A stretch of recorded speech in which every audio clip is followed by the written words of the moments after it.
सभी विद्यार्थियों का फिर से स्वागत है। पिछले वीडियो में हमने बात किया है हाइड्रोजन इलेक्ट्रोड विभव का क्या उपयोगिता है, संदर्भ इलेक्ट्रोड की क्या ज़रूरत है, क्यों से लिया जाता है, हाइड्रोजन इलेक्ट्रोड का पोटेंशियल जो है वो ज़ीरो माना जाता है, उसके रिस्पेक्ट में बाकी धातुओं का इलेक्ट्रोड पोटेंशियल हम कैलकुलेट कर सकते हैं। उन्हीं के बेसिस पर हमने रिएक्टिविटी सीरीज़ बनाई है। आज के इस वीडियो में आप जानने की कोशिश करेंगे, हम ये जानने की कोशिश करेंगे कि किसी सेल का पोटेंशियल कैसे निकाला जाता है। यानी जब हमने इलेक्ट्रोड को आपस में कनेक्ट कर दिया है, जब हमने कैथोड को एनोड से जोड़ दिया है, तो वहाँ क्या विभवांतर आ रहा है, क्या पोटेंशियल डेवलप होगा, इस पोटेंशियल को हम कैसे कैलकुलेट करें, इसे हम कैसे कैलकुलेट करें, ये समझने की हम कोशिश करते हैं। देखो बेटा, हम पहले बात कर चुके हैं, एक तरफ एनोड लगा है, एक तरफ कैथोड लगा है। एनोड पर ऑक्सीडेशन हो रहा है और कैथोड पर रिडक्शन हो रहा है। अब यहाँ समझने वाली बात यह है कि अगर हमें सेल का पोटेंशियल निकालना है, इसका मतलब क्या करना होगा, अपचयन विभव कैथोड पर क्योंकि अपचयन हो रहा है, एनोड पर ऑक्सीडेशन हो रहा है, तो हम इसको फॉर्मूले में यूं लिख सकते हैं, कैथोड का अपचयन विभव माइनस एनोड का ऑक्सीकरण विभव। या हम यूं कर सकते हैं कि कैथोड का रिडक्शन पोटेंशियल माइनस एनोड का रिडक्शन पोटेंशियल। सबसे ज़्यादा जिस फॉर्मूला को हम इस्तेमाल करते हैं, देखिए जो फॉर्मूला मैं बता रहा हूं, जो आप नॉर्मली जो फॉर्मूला यूज़ करेंगे, आप इतना सा याद रख लीजिएगा कि कैथोड और एनोड के मध्य, जो कैथोड और एनोड के मध्य जो पोटेंशियल लग रहा है, उसका सेल का जो टोटल पोटेंशियल आएगा, उसको निकालने का फॉर्मूला क्या है, कैथोड माइनस एनोड। लेकिन यहाँ जो इम्पॉर्टेंट चीज़ है वो ये है कि दोनों की वैल्यूज़ अलग अलग ना हो, क्योंकि एनोड पर ऑक्सीडेशन पोटेंशियल लग रहा है, क्योंकि वहाँ ऑक्सीडेशन हो रहा है, और कैथोड पर रिडक्शन हो रहा है। तो बेटा यहाँ पर समझने वाली बात यह है कि एक तरफ आप ऑक्सीडेशन पोटेंशियल लेंगे और एक तरफ आप रिडक्शन पोटेंशियल लेंगे। अगर आप ऐसा कर रहे हैं तब तो फॉर्मूला ये यूज़ कीजिए, reduction potential of cathode and oxidation potential of anode.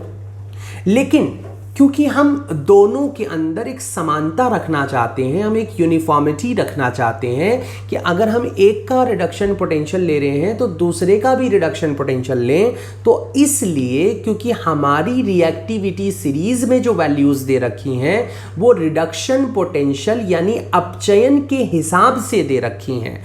वहाँ जो धातुओं को हमने श्रेणीबद्ध किया है वो रिडक्शन पोटेंशियल के अकॉर्डिंग किया है, और जब हम रिडक्शन पोटेंशियल के अकॉर्डिंग वहाँ पर वैल्यूज़ फिट कर रहे हैं, तो कहीं ना कहीं हम ये कहते हैं कि रिडक्शन पोटेंशियल के बेसिस पर जब हमने लगाया है, तो दोनों जगह रिडक्शन पोटेंशियल का इस्तेमाल करने के लिए हम क्या करेंगे कि यहाँ पर हम जो फॉर्मूला यूज़ कर रहे हैं उसमें कैथोड माइनस एनोड कर देंगे, यानी reduction potential of cathode minus reduction potential of anode जब हम कर देंगे, तो ये वैल्यूज़ हमारे लिए काफ़ी सूटेबल होंगी, काफ़ी कन्वीनियंट होंगी, क्योंकि हमारे पास जो इलेक्ट्रोकेमिकल सीरीज़ है उसमें हम क्या कर रहे हैं, रिडक्शन पोटेंशियल ले रहे हैं।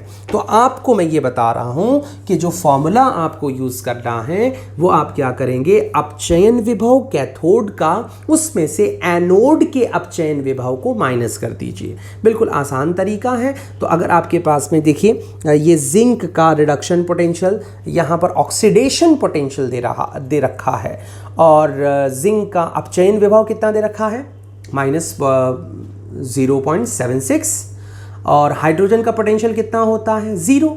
अब यहाँ देखें, मैंने अभी फॉर्मूला क्या बताया आपको, मैंने फॉर्मूला बताया कैथोड माइनस एनोड। जब जिंक के साथ हाइड्रोजन को कनेक्ट करेंगे तो जिंक वहाँ एनोड बनेगा और हाइड्रोजन वहाँ कैथोड बनेगा। तो हाइड्रोजन के पोटेंशियल में से जिंक के पोटेंशियल को आप माइनस कर देंगे। तो जब आप माइनस कर देंगे बेटा तो वहाँ माइनस माइनस क्या हो जाएगा, प्लस हो जाएगा, और जिंक का जो सेल पोटेंशियल जिंक के साथ आएगा डेट इज 0.76 वोल्ट होगा। क्या होगा, 0.76 वोल्ट यहाँ पर सेल का पोटेंशियल आ जाएगा। तो ये इंपॉर्टेंट चीज़ है कि आप किस तरीके से सेल पोटेंशियल निकालते हैं कैथोड माइनस एनोड करके। दूसरी बात यह है कि हम किसी सेल को रिप्रेजेंट कैसे करें, हम किसी सेल को रिप्रेजेंट यानी उसका प्रदर्शन कैसे करें। कोई सेल हमें दे रखा है, यहाँ सेल का मतलब आप घबराने की ज़रूरत नहीं है कि हमें कोई सेल लाना होगा या कोई बनाना होगा। सेल का मतलब यह है कि हम किस एनोड और किस कैथोड को यूज़ कर रहे हैं, हम किस धातु को कैथोड बना रहे हैं, किसको एनोड बना रहे हैं, उसको रिप्रेजेंट कैसे करें। तो रिप्रेजेंट करने का बड़ा आसान तरीका है, वापस हमें गैल्वेनिक सेल की तरफ चलना होगा। और गैल्वेनिक सेल में आपने क्या पढ़ा था बेटा कि एक तरफ आपने जिंक से Zn+2 बन रहा है और कॉपर +2 से कॉपर बन रहा है। तो बड़ा आसान तरीका है कि आप क्या करेंगे, एक तरफ यानी जो आपकी लेफ्ट साइड है यानी जो बायां हाथ है आपका, उस तरफ आप लिखेंगे जिंक और एक खड़ी लाइन लगा करके आप लिखेंगे Zn+2, क्योंकि जिंक इसमें कन्वर्ट हो रहा है, Zn+2 में कन्वर्ट हो रहा है। और उसके बाद दो पैरेलल लाइन, दो समांतर खड़ी रेखाएं लगाएंगे और वहां आप लिखेंगे, यहां कॉपर सल्फेट लिखा है लेकिन आप लिखेंगे कॉपर +2 और फिर खड़ी लाइन लगा करके कॉपर। ये जो सेल है, ये सेल कहीं ना कहीं ये रिप्रेजेंट कर रहा है कि जो जिंक है उसका कन्वर्जन हो रहा है Zn+2 में और जो कॉपर +2 है उसका कन्वर्जन हो रहा है कॉपर में। और दोनों के बीच जो पैरेलल लाइन लगाई गई हैं, जो समांतर रेखाएं लगाई गई हैं, वो समांतर रेखाएं आपके सॉल्ट ब्रिज को यानी लवण सेतु को रिप्रेजेंट कर रही हैं। तो यहाँ पर ये रिप्रेजेंटेशन का पार्ट कंप्लीट हुआ।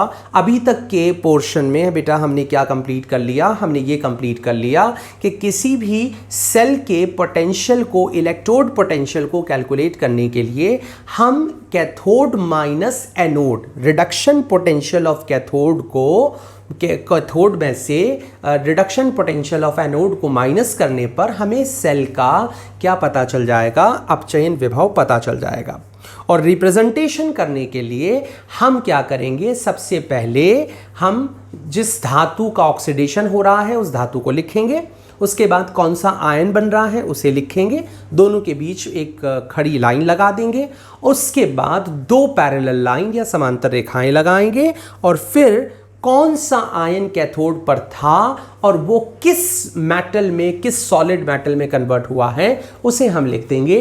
तो ये रिप्रेजेंटेशन, ये जो प्रदर्शन होगा ये हमारे सेल को रिप्रेजेंट करेगा। इससे भी क्वेश्चन आपसे पूछे जाते हैं। अगर आपको रिप्रेजेंटेशन दे रखा है तो आपसे अभिक्रियाएं पूछ सकता है, और अभिक्रिया अगर आपको दे दी है तो वो फिर आपसे जो है सेल का रिप्रेजेंटेशन पूछ सकता है। इस तरीके से आपको सेल रिप्रेजेंट करना भी आना चाहिए और आपको कहीं ना कहीं यहाँ पर ये पता लगाना आना चाहिए कि किस तरीके से हम उसके क्वेश्चंस को सॉल्व कर सकते हैं। Thank you for watching the video. अगले वीडियो में हम नॉन स्टिक इक्वेशन पर बात करेंगे।